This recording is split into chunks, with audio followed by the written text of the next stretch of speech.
Noticentro 1, CMI. Ex-FARC responden por el delito de secuestro ante la JEP y le dan la cara a las víctimas. JEP les imputa a ex-FARC crímenes de guerra y lesa humanidad. Daniel Quintero regresa a la alcaldía de Medellín. Procuraduría levanta suspensión. Pacto histórico define agenda legislativa. Petro afina nombres para el gabinete. El Pacífico y el Caribe, las regiones que le dieron la victoria a Petro. ¿Qué esperan? Gremios y empresarios esperan tender puentes con el gobierno de Gustavo Petro. Con Luisa Tobo. Muy buenos días, bienvenidos a Noticentro 1 CMI. Hoy, por primera vez desde que se firmó el acuerdo de paz, los exguerrilleros de las FARC empiezan a reconocer el delito de secuestro y le dan la cara a las víctimas en una audiencia de la Justicia Especial de Paz. Didier Chica tiene los detalles de esta audiencia. Didier, buenos días. Luisa, buenos días. Pues justamente en este momento transcurre esta audiencia aquí en Bogotá, en la que 7 de los excomandantes de las FARC que hicieron parte del último secretariado están frente a los magistrados de la JEP y frente a sus víctimas para asumir su responsabilidad en los secuestros. Recordemos que las FARC cometieron más de 7.000 secuestros, por lo menos esos fueron los que fueron denunciados ante la Fiscalía, pero en este caso específico están respondiendo por 1.100, que fueron los casos que los magistrados de la JEP calificaron como crímenes de guerra y delitos de lesa humanidad por lo prolongado del cautiverio y por el sufrimiento que causaron a sus víctimas. El primero de los excomandantes de las FARC en hablar fue Timochenko y de esta manera asumió su responsabilidad. En mi calidad de último comandante, a asumir nuestra responsabilidad individual y colectiva frente a uno de los más abominables crímenes cometidos por nuestra organización, fruto de una política que desembocó en crímenes de lesa humanidad y crímenes de guerra, al igual que en hechos y conductas calificadas y determinadas por la Sala, yendo en contravía de los valores y los principios que pregonaban, inspiraban nuestra lucha. ¿Cómo es posible reivindicar ante la humanidad como un hecho válido el cosificar a una persona, en convertirla en mercancía en función de financiar un proyecto que reivindicaba la dignidad humana cuando la estábamos pisoteando? La magistrada de la JEP, Julieta Lemaitre, quien ha liderado este caso desde que empezó el funcionamiento de esta Justicia Especial para la Paz, ha presentado un panorama de lo que evaluó la JEP después de escuchar los testimonios de las víctimas y la información que previamente existía en la Fiscalía sobre la responsabilidad de los excomandantes de las FARC en los secuestros. Coautor mediato del crimen de guerra de toma de rehenes y del crimen de lesa humanidad de privaciones graves de la libertad, del crimen de guerra de homicidio y de los crímenes de lesa humanidad de asesinato y desaparición forzada. La Sala determinó que como miembro del secretariado y coordinador del bloque Magdalena Medio, Rodrigo Londoño participó en las reuniones donde se emitieron las órdenes que luego implementaron el secuestro como política en la guerrilla. El magistrado Eduardo Cifuentes, el presidente de la JEP, también hizo una advertencia sobre la forma en que los excomandantes de las FARC deben hacer este reconocimiento si quieren continuar en la JEP y ser sancionados con las sanciones menos drásticas, que no implican cárcel, según fue definido el funcionamiento de la JEP. No habrá reparación si se recuerda el pasado de violaciones con orgullo, si se exaltan la vida y gestas de los criminales de guerra y lesa humanidad, si se elogia a quienes por acción u omisión propiciaron o convalidaron los vejámenes. En las próximas horas escucharemos a las víctimas y la visión que ellos tienen sobre la forma como las FARC han hecho este reconocimiento de sus crímenes. Información con Didier Chica, Noticentro 1 CMI. Didier, muchas gracias. Y Daniel Quintero se reintegra a su cargo como alcalde de Medellín. La Procuraduría levantó la suspensión en su contra, sin embargo, la investigación por presunta participación en política continúa. Yusi Chaparro, muy buenos días. ¿Ya habló con el alcalde? Hola Luisa y televidentes, buenos días. 11:04 de la mañana, todavía no, porque llegó hace pocos minutos aquí al centro administrativo La Alpujarra. Está acompañado de su gabinete, está saludando a todas las personas que vienen acompañando. Alcalde, buenos días, estamos en directo para retorna a su cargo hoy? Hey. Alcalde, estamos en directo. Estamos muy felices. Voy a saludar a la gente y ya paso a rueda de prensa. ¿Siente que se hizo justicia? Se hizo justicia. Alcalde, ¿qué sigue ahora? Entonces yo lo vendedor. Alcalde, estamos en directo. Venga, acompáñenme a saludar a los vendedores ambulantes de Medellín. Bueno, en este momento es tensión aquí en la Alpujarra, por decirlo así, pues acaba de llegar el alcalde de la ciudad, está saludando a las personas que han venido a acompañarlo en este retorno a sus funciones, a su cargo, que lo reciben en medio de aplausos. Recordemos que el alcalde de Medellín, Daniel Quintero, fue suspendido el pasado 10 de mayo por parte de la Procuraduría por presunta participación en política y que tuvo 2 alcaldes encargados en la ciudad. Entre ellos Juan Camilo Restrepo y también André Uribe. Está entonces aquí el alcalde de la ciudad acompañado de su gabinete. Dice que tomará su cargo y que cumplirá estas funciones tras la jornada electoral. Retorna, pero hay que decir que continuará la investigación, según lo anunciado por la procuradora. Seguirá vinculado entonces a esta investigación mientras ejerce sus funciones. Es entonces la información que hay hasta ahora, 11:06 de la mañana desde la Alpujarra, en donde en este momento hay un ambiente de fiesta porque regresa el alcalde de Medellín. Así es, Yusi, estaremos muy pendientes de las declaraciones de Daniel Quintero más adelante. Gracias. Los partidos que integran el pacto histórico se reúnen para definir las fuerzas que llegarán al gabinete del presidente electo Gustavo Petro. Gerardo Aristizábal, buenos días. ¿Cuáles son los partidos que integran el pacto histórico? Esa es una muy buena pregunta, Luisa Fernanda, televidentes de Noticentro 1 CMI, y se lo preguntamos a Marta Peralta, quien es la presidenta de la Alianza Social Independiente ASI, del MAIS. ¿Cuáles son los partidos que integran el pacto histórico? Me pregunta Luisa Fernanda. Bueno, los partidos de gobierno son el partido ADA, Polo, Colombia Humana, MAIS, y por supuesto hubo unas adhesiones en lo largo de la campaña, en el desarrollo de la campaña, que esperamos también empiecen a ayudarnos en esta construcción de un gobierno sólido, compacto y que genere confianza a los ciudadanos. Ellos están reunidos aquí en un hotel del norte de la capital de la República, precisamente definiendo lo que va a hacer ese acuerdo nacional en el cual van a integrar otras fuerzas políticas, como lo dijo el presidente electo de los colombianos, Gustavo Petro, quien a propósito permanecerá aislado durante hoy, martes, todo el día, mientras define quiénes serán los hombres a los que nombrará en su gabinete primero que todo. Suenan los ministros de Hacienda y de Relaciones Exteriores. El primero, donde hay unos nombres obvios, pero dicen que puede haber sorpresas. José Antonio Ocampo, quien ha sido ministro de Hacienda, ministro de Agricultura, director de la CEPAL, secretario de las Naciones Unidas para el tema de la pobreza. Suena mucho, pero puede haber sorpresas. Y en el tema de relaciones internacionales, para dar tranquilidad a Estados Unidos, a la región, puede ser Luis Gilberto Murillo. Pero dicen que el presidente electo lo decide. Algunos de los miembros, como Alfonso Prada, quien fue su jefe de debate, no ha tenido contacto con él, porque las decisiones de gobierno pues las toma ya el hombre que recibió más de 11 millones de votos este 19 de junio. El senador Alexander López, presidente del Polo Democrático. Senador, ¿cuál es la base de esta reunión? Bueno, Gerardo, lo primero es que tenemos un gran reto. Por primera vez en la historia llega la izquierda a gobernar a Colombia, pero también llega esa sociedad civil que nunca ha sido representada en ningún otro gobierno. Llega el movimiento social, llegan las regiones, el suroccidente colombiano, el Caribe, el centro, en fin, llega toda Colombia por primera vez en una gran movilización nacional. Entonces este es un reto muy grande porque el país está polarizado. Y nuestra tarea fundamental es enviar un mensaje de unidad y gobernar para toda Colombia, para los 50 millones de colombianos. Esa es nuestra gran tarea, o sea, sacar a Colombia de esta crisis social, sacar a Colombia de la guerra, sacar a Colombia de la miseria y de la incertidumbre a la que nos han llevado, pues, producto de malos gobiernos en la historia. ¿Tiene usted compañeros que llegan por primera vez al Congreso, el presidente de la ADA y senador, afrodescendiente como la señora vicepresidenta?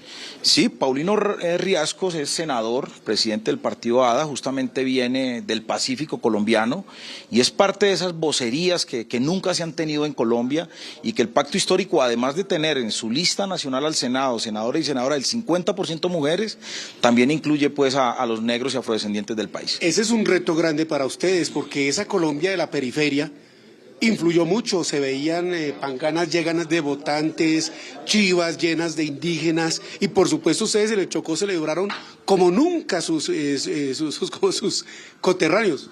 Bueno, muy buenos días. Gracias, somos del departamento del Cauca, exactamente, del municipio de López de Micay, representando a las comunidades negras, afrocolombianas, raizales y palenqueras de todo el país.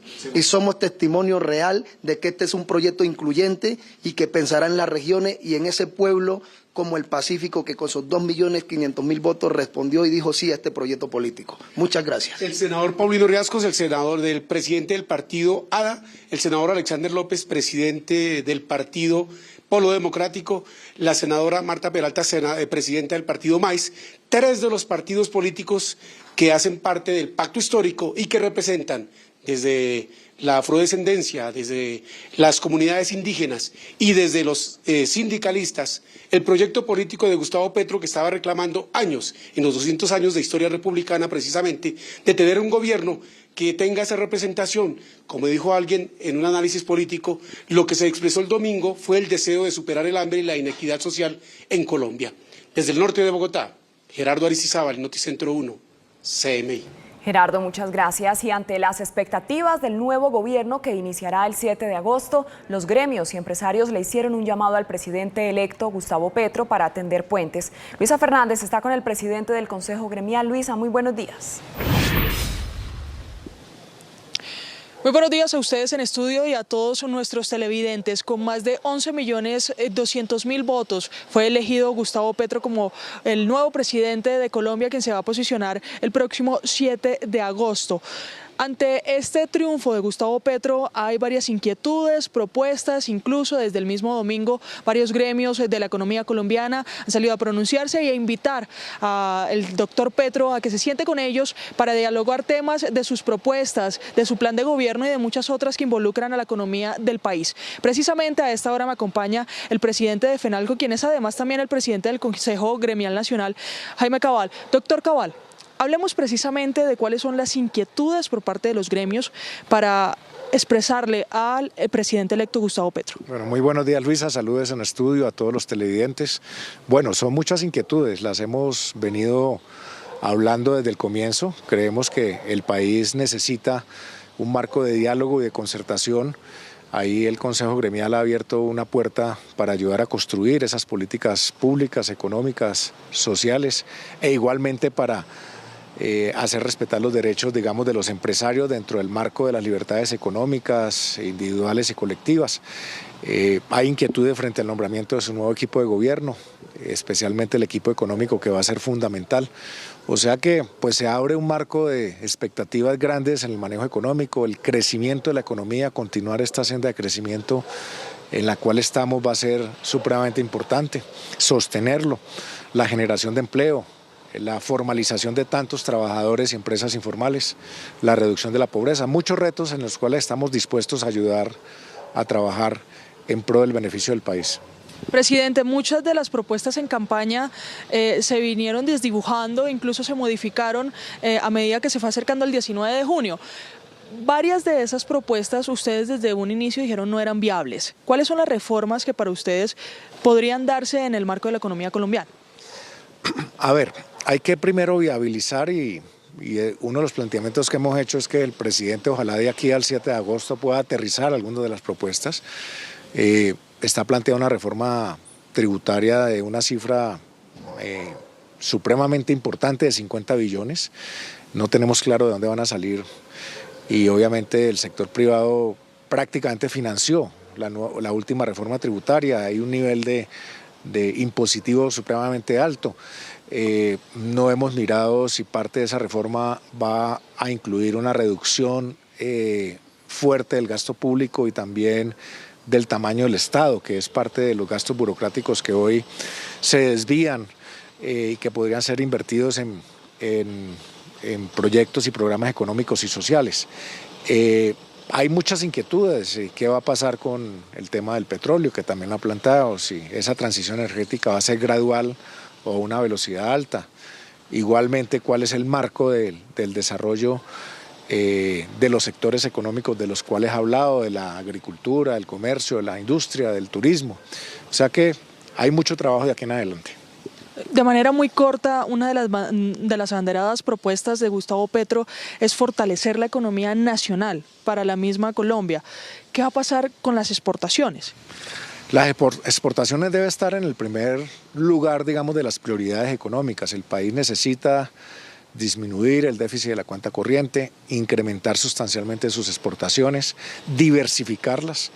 Hoy el país ha venido diversificando, hay cifras muy interesantes del 15.6% de crecimiento de las exportaciones de las frutas exóticas, hay el interés o la necesidad de ser mucho más competitivos en nuestra agroindustria y en la industria para poder diversificar de los commodities que hoy exporta Colombia. Pero todo esto requiere políticas y estímulos fundamentales y en ese caso pues el sector agropecuario juega un papel importantísimo.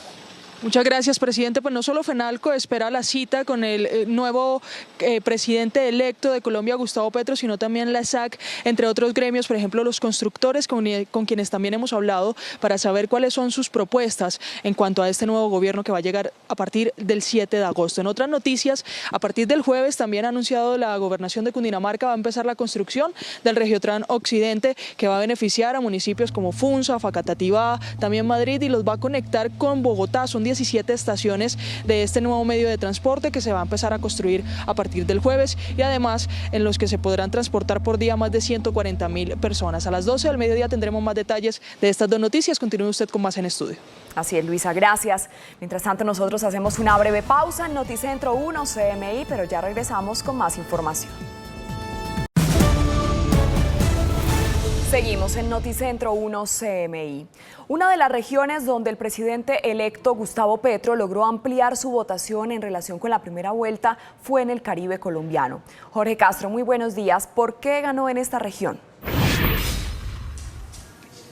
Muchas gracias, Luisa. Muy buenos días. Fue la rebeldía del pueblo en la región Caribe que le permitió al pacto histórico acumular 697.000 votos más en la segunda vuelta comparado con la primera vuelta presidencial.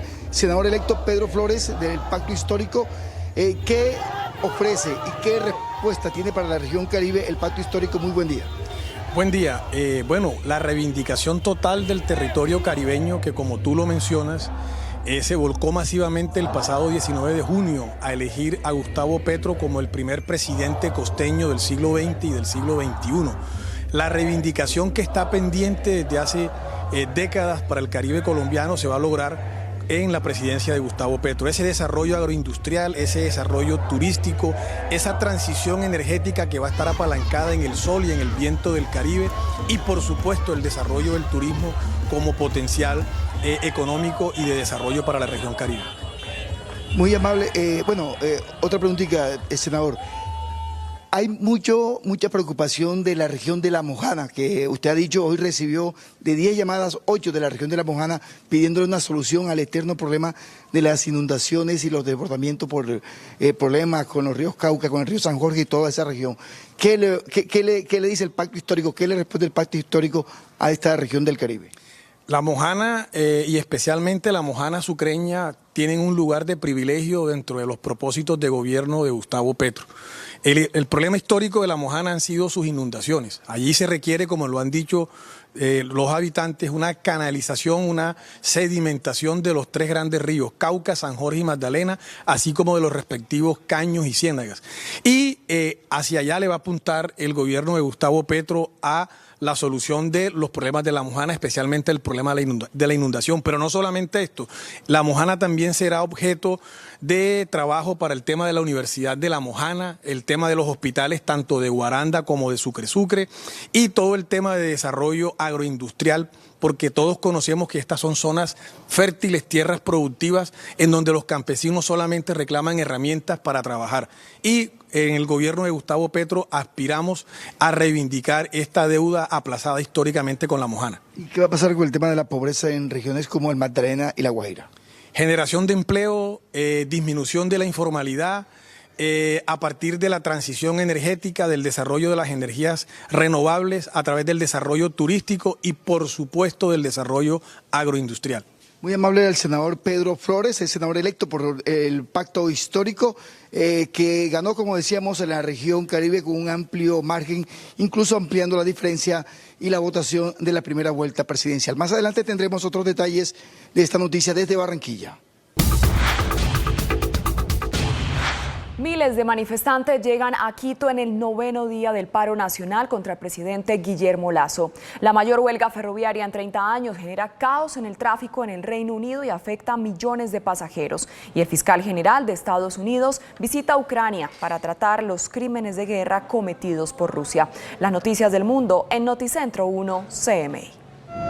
Miles de indígenas y manifestantes llegaron a Quito, capital de Ecuador, en el 8º día de protestas contra el gobierno del conservador Guillermo Lasso, cuyo manejo de la situación fue tildado de errático por parte del Congreso, mientras desde su Ministerio de Defensa aseguran que por las movilizaciones la democracia está en serio riesgo y alertan de una supuesta acción concentrada de personas exaltadas que impiden la libre circulación de la mayoría de los ecuatorianos. El paro nacional, convocado por la opositora Confederación de Nacionalidades Indígenas, que participó en revueltas que derrocaron a 3 mandatarios entre 1997 y 2005, tiene decenas de carreteras paralizadas en la mayoría de las 24 provincias de la nación andina y también ha provocado intensos choques entre la fuerza pública y los manifestantes en varias ciudades. Y desde el Palacio de Carondelet, sede del Ejecutivo, que sigue resguardada con alambre de púas en sus entradas, Guillermo Lasso aseguró que no permitirá que se imponga el caos en las movilizaciones que, según el mandatario, buscan sacarlo del poder. Los trabajadores de los ferrocarriles británicos iniciaron una huelga de 3 días anunciada como la mayor en 30 años, con el objetivo de defender el empleo y los salarios que no han podido seguir el ritmo de disparada de la inflación en el Reino Unido, que ha alcanzado el nivel más alto de los últimos 40 años y va a seguir aumentando. La paralización desató el caos debido a que solo un 20% de los servicios ferroviarios fueron puestos en operación, con una fuerte reducción de sus servicios, por lo que miles de viajeros tuvieron que recurrir a otros medios de transporte, agolpando paradas de buses, mientras otros optaron por trabajar desde casa. Más de 50.000 miembros entraron en paro después de que las conversaciones para evitarla fracasaron, y las paralizaciones amenazan con causar importantes trastornos en las movilizaciones de miles de personas que buscarán llegar al reconocido festival de música Glastonbury este fin de semana. La ofensiva rusa se sigue recrudeciendo en el este de Ucrania, según las autoridades de Kiev, que denunciaron destrucciones catastróficas en una localidad vecina de Severodonetsk, donde unas 570 personas están refugiadas en una planta química. La denuncia se conoce a la par de la visita del fiscal general de Estados Unidos, Merrick Garland, quien viaja a Ucrania para discutir el enjuiciamiento de personas involucradas en posibles crímenes de guerra durante la invasión ordenada por Moscú. El presidente francés Emmanuel Macron no aceptó la dimisión de la primera ministra Elisabeth Borne después del fracaso de su partido en las elecciones legislativas, en las que el oficialismo perdió su mayoría legislativa y que abre un periodo de gran inestabilidad política para el arranque del segundo gobierno de Macron. Además, el partido de Marine Le Pen le dio una presencia histórica a la ultraderecha en la Asamblea Nacional Francesa tras la debilidad de las consignas de las formaciones rivales para frenar el ascenso de esta formación radical.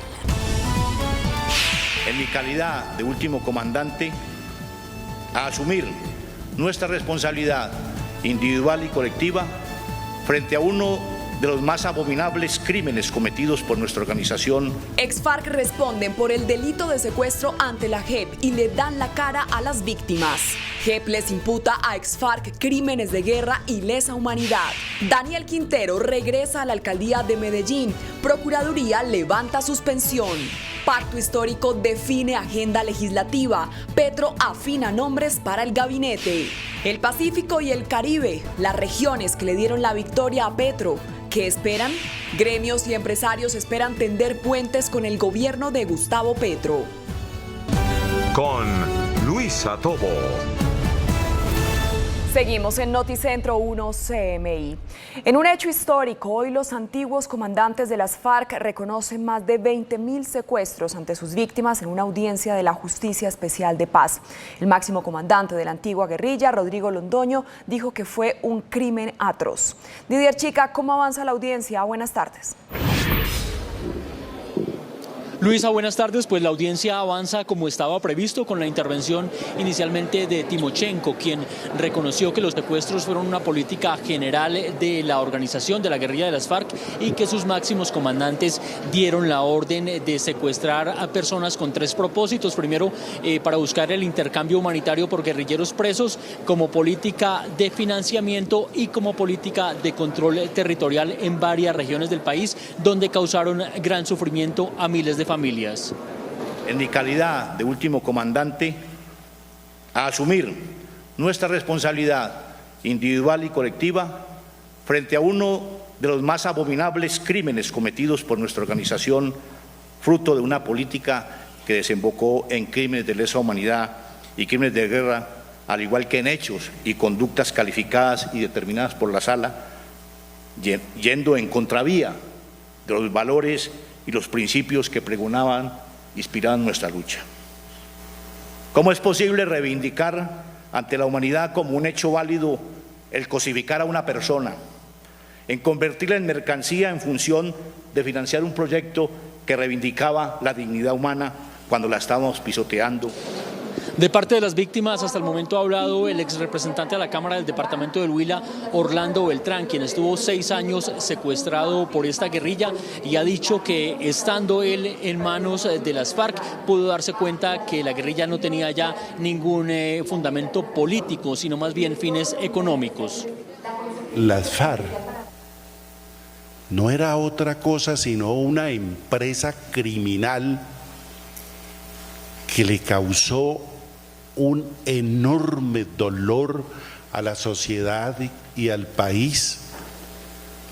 El rótulo de movimiento político no era cierto, era simplemente el querer de enriquecerse con el narcotráfico, con el secuestro, con la violación, con causar el terror a la humanidad de unos seres los más pobres, los más humildes.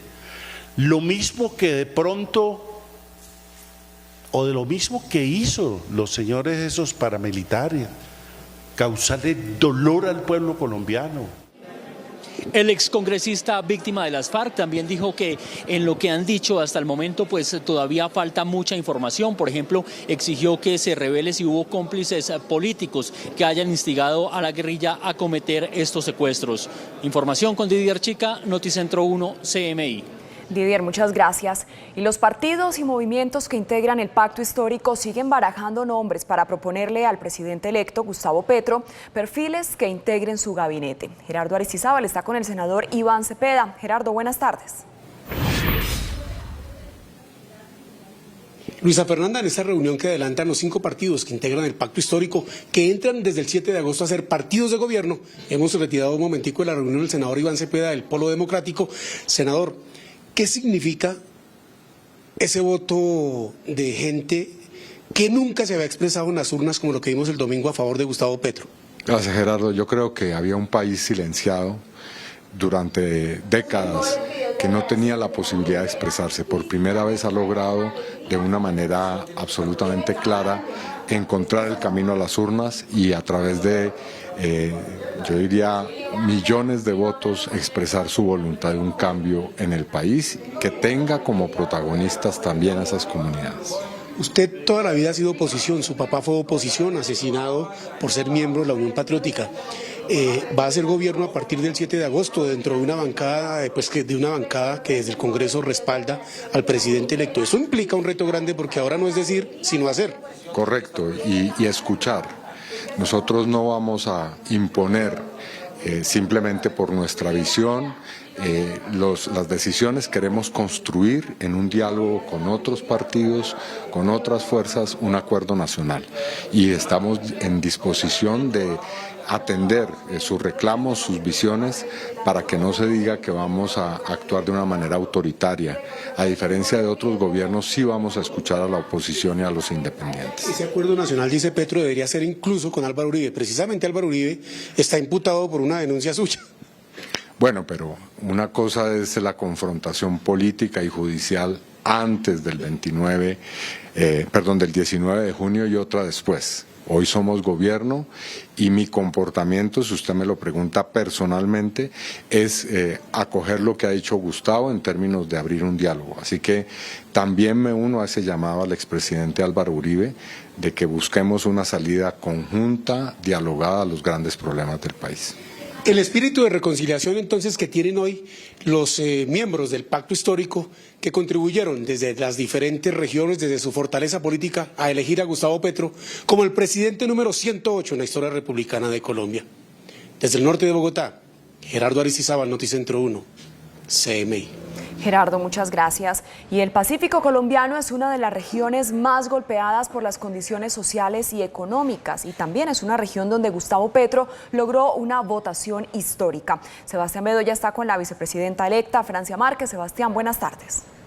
Hola, muy buenos días. Gustavo Petro y Francia Márquez ganaron en todo el Pacífico colombiano con un amplio porcentaje. En Cauca, Francia y Petro consiguieron 515.074 votos, en Nariño superaron los 592.000, en el Chocó superaron los 127.000 votos y en el Valle del Cauca 1.310.236. Hoy el Pacífico está de fiesta, muchos de sus seguidores estuvieron realizando caravanas, festejos en la capital del Valle del Cauca hasta a largas horas de la noche del festivo. Por eso hoy nos acompaña aquí Francia Márquez. Bienvenida, Francia, Noticentro 1 CMI. Primero, ¿qué le dice usted a todos esos seguidores que hoy están de fiesta? Bueno, así tenía que ser, la democracia es una fiesta, ¿no? Y ver a toda mi gente de la región pacífica, pero ver a toda Colombia, inclusive esa Colombia que hoy está en el exterior, celebrando, es de gran alegría, de gran entusiasmo. Me alegra que esa celebración haya ocurrido en paz, ¿sí? Sin violencia. Y bueno, eso es parte del camino que vamos a hacer.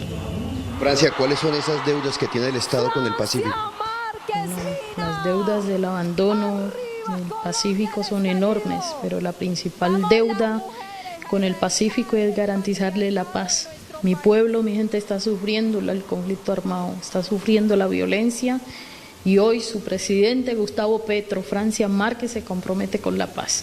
Hay acuerdos tanto con pueblos indígenas, campesinos y afrodescendientes en toda esta región del Pacífico colombiano, acuerdos incumplidos que tendremos que avanzar, dentro de ellos el acuerdo del paro cívico de Buenaventura, el acuerdo del Chocó, en Cauca hay varios acuerdos, en el Valle, entonces ahí tendremos que avanzar y esos no son acuerdos que están por fuera de lo establecido en la Constitución. Son acuerdos sobre garantías a los derechos humanos, sobre dignidad en términos de servicios básicos, sobre educación, sobre salud, sobre vivienda, sobre agua potable, sobre conectividad, sobre programas de etnodesarrollo, desarrollo para la comunidad y para la región. Así que aquí vamos a estar asumiendo esta tarea, este gran mandato nacional del pueblo, y es que hoy el gobierno popular, el gobierno de la gente de a pie, de la gente de las manos callosas, pues va a avanzar en el cumplimiento de esas promesas del Estado colombiano. Precisamente por falta de esos acuerdos es que ganó Gustavo Petro y Francia Márquez aquí en el Pacífico. Bueno, yo creo que yo soy la representación de ellos, ¿no? Y por supuesto Gustavo Petro, nuestro hermano, nuestro líder y hoy nuestro presidente, pues esa ha sido su lucha histórica, ¿no? Tiene 30 años de estar luchando por este momento. Yo tengo más de la mitad de mi vida por estar luchando en favor de la paz, en favor de los derechos étnicos, territoriales, en favor de los derechos de las mujeres, de los pueblos, de los nadies y las nadies, y aquí estamos. Francia, el ELN hizo un anuncio importante y es su interés de reanudar los diálogos que fueron suspendidos en el 2019. ¿Usted qué piensa sobre este anuncio? Bueno, muy importante que este actor armado hoy esté bajo el gobierno de Francia Márquez, de Gustavo Petro como presidente, dispuesto a sentar una mesa de diálogo para hacer un camino hacia la paz. Convocamos a todos los otros actores armados que aún siguen colocando la vida en riesgo, que aún sigue generando conflicto armado y violencia, a también hacer esa disposición de ese camino de una paz completa. Este país necesita que se reconstruya y es con todos, así que pues vamos a restablecer la mesa de diálogo que ya había en el gobierno de Juan Manuel Santos, que ya habían unos protocolos que se habían establecido con países internacionales que estaban como garantes para avanzar. Mi gente está sufriendo en los territorios una crisis humanitaria terrible y hay que resolver esta situación. Muy bien, muchísimas gracias Francia Márquez Mina, la nueva vicepresidenta de la República. La tendremos aquí en la región durante los próximos 4 años. Recordemos que ella fue ganadora de un premio por su lucha ambiental, por oponerse a la explotación de la minería ilegal en el departamento del Cauca, y también ha sido una reconocida activista por los derechos humanos de toda la región Pacífico. Es por ahora la información desde Cali. Sebastián Bedoya, Noticentro 1 CMI. Sebastián, muchas gracias. Hacemos una pausa en Noticentro 1 CMI y al regresar, espere. Daniel Quintero regresa a la alcaldía de Medellín. Procuraduría levanta suspensión. Ya volvemos. Seguimos en Noticentro 1 CMI. Los gremios y empresarios esperan construir puentes de consenso con el presidente electo Gustavo Petro. Luisa Fernández habló con el presidente del Consejo Gremial. Luisa, ¿qué dijo? Buenas tardes. Luisa, varias inquietudes planteó el presidente del Consejo Gremial Nacional, entre esas el tema del petróleo, el tema de los campesinos y entre otras reformas que han sido propuestas por el nuevo presidente de Colombia, Gustavo Petro. Para los gremios hay 2 puntos fundamentales que se deben concretar antes del 7 de agosto. Una reunión con el presidente electo Gustavo Petro y el anuncio oficial de quienes harán parte de su equipo económico. Ante las debatidas propuestas económicas de quien liderará el nuevo gobierno, los gremios plantean las siguientes inquietudes. Hablemos de una sostenibilidad fiscal. No es solamente por vía de nuevos ingresos, impuestos, que se llega al equilibrio fiscal, es también por una vía de reducción de los gastos sustancial. Hay gastos burocráticos enormes, inclusive el presidente tendría la oportunidad de adelantar una reforma de reducción del tamaño del Estado y obviamente pues esto también genera expectativa. La reforma laboral creemos que es necesaria para el país, estamos dispuestos a sentarnos a dialogar, a concertar la reforma a la justicia. Desde la SAC y Camacol insisten en el diálogo para mantener el crecimiento de sus sectores defendiendo lo construido, pero dispuestos también a escuchar las propuestas del presidente electo con las que se pueda avanzar en materia ambiental y económica.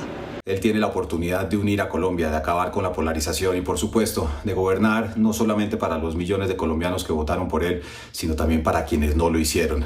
Es el momento del campo y por esto ponemos a su disposición en conocimiento las propuestas que desde la SAC y sus 22 gremios afiliados estamos seguros pueden sacar adelante a la ruralidad de nuestro país. Desafíos para trabajar, muchos. Vamos a construir 1 millón de viviendas en los próximos años y eso nos implica una responsabilidad para ser sostenibles con el medio ambiente. Ahí tenemos propuestas desde Camacol y también 1 millón de viviendas que debe tener un entorno de urbanismo de calidad. El petróleo, el campesino y las exportaciones, los temas de prioridad en las conversaciones. Sin lugar a dudas, hoy gran parte de nuestros ingresos fiscales dependen del petróleo, que es otra inquietud. Ha hablado de marchitar esos ingresos a través de una transición energética. La velocidad o la gradualidad de esa medida puede afectar la estabilidad fiscal. Pero también, pues, por supuesto, el país ha ido avanzando. Hoy veíamos cifras de crecimiento del 15.6% de exportaciones en nuestros productos de frutas exóticas.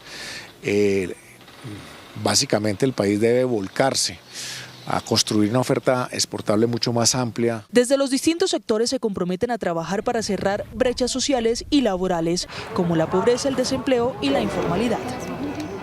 A la espera de fecha, hora y lugar están los representantes de los distintos sectores de la economía de Colombia para reunirse con el presidente electo. Desde el centro de Bogotá, Luisa Fernández, Noticentro 1 CMI. Luisa, muchas gracias. Hacemos una pausa en Noticentro 1 CMI y al regresar, espere. Daniel Quintero regresa a la alcaldía de Medellín. Procuraduría levanta suspensión. Ya volvemos. Seguimos en Noticentro 1 CMI. Hoy regresó a la alcaldía de Medellín Daniel Quintero, después de que la Procuraduría le levantara la suspensión por presunta participación en política. Yusi Chaparro, buenas tardes. ¿Cómo fue el regreso del alcalde? Hola Luisa, buenas tardes. Fue en medio de una gran multitud de personas, entre simpatizantes y también funcionarios de su gabinete, quienes festejaron el retorno del alcalde de Medellín aquí al centro administrativo La Alpujarra. Eso ocurrió hace tan solo 2 horas y el alcalde ya hizo importantes anuncios sobre proyectos que adelantará en los próximos días. En medio de aplausos y una multitud de simpatizantes, así regresó a su cargo el alcalde de Medellín, Daniel Quintero, tras el anuncio de la Procuraduría de levantar la suspensión al mandatario por participación en política. Voy a agradecerle a Gustavo Petro, presidente de Colombia. Él pidió que volviéramos al cargo, 12 horas después estamos en el cargo nuevamente como siempre debió haber sido. El alcalde Quintero mencionó cada uno de los proyectos que seguirá adelantando tras regresar a su cargo. Vamos a arreglar el metro de Medellín, ahí tenemos una contingencia que obliga a avanzar muy rápido, pero también terminar Hidroituango. Nosotros el 26 de julio vamos a hacer pruebas ya en seco de Hidroituango y antes del 30 de noviembre vamos a tener funcionando plenamente Hidroituango, previas a algunas pruebas que vamos a hacer. Finalmente, invitó a la unidad. La última de los importantes anuncios que vamos a hacer es una mesa de trabajo conjunto con los empresarios, con los gremios, con todos los sectores y con incluso el uribismo si así lo quiere. El alcalde Daniel Quintero había sido suspendido por la Procuraduría el pasado 10 de mayo. Y en otras noticias de Antioquia, a las 2:27 del mediodía, el ejército capturó en las últimas horas a 2 peligrosos cabecillas del Clan del Golfo. Se trata de alias Farid y alias El Ojón, quienes serían los presuntos responsables de la masacre de 7 soldados en el municipio justamente de Frontino el pasado 19 de abril y también los responsables de la emboscada a una caravana humanitaria en el municipio de Cañas Gordas el pasado 5 de mayo. Ellos además serían pues los cabecillas más peligrosos e importantes de esta región del occidente del departamento de Antioquia. El ejército asegura que continuará con las operaciones militares en la zona para capturar a los otros integrantes. Esto desde Medellín. Yussi Chaparro, Noticentro 1 CMI. Feliz tarde. Yussi, muchas gracias. Y desde el jueves empezará la construcción del Regiotram de Occidente. Así lo anunció hoy el gobernador de Cundinamarca, Nicolás García. Esta semana iniciará la construcción del Regiotram de Occidente, una obra que conectará a los habitantes de Madrid, Facatativá, Funza y Mosquera con Bogotá. El primer tren 100% eléctrico del país va a movilizar cerca de 130.000 personas día, 39 kilómetros, 17 estaciones. Va a reducir el tiempo entre Facatativá y el centro de la ciudad de 3 horas a 55 minutos. 9 de las estaciones se conectarán con el sistema metro. Este medio contará con 18 trenes. Un proyecto financiado por la nación, por el departamento, pero que sin duda es una obra que va a beneficiar a los millones de cundinamarqueses y millones de bogotanos. La construcción iniciará en Bogotá en el kilómetro 5 sector Salitre. Hasta aquí la información en Noticentro 1 CMI. A continuación, no se pierdan La Rosa de Guadalupe y a las 8 de la noche esperen una nueva emisión de noticias. ¡Feliz tarde!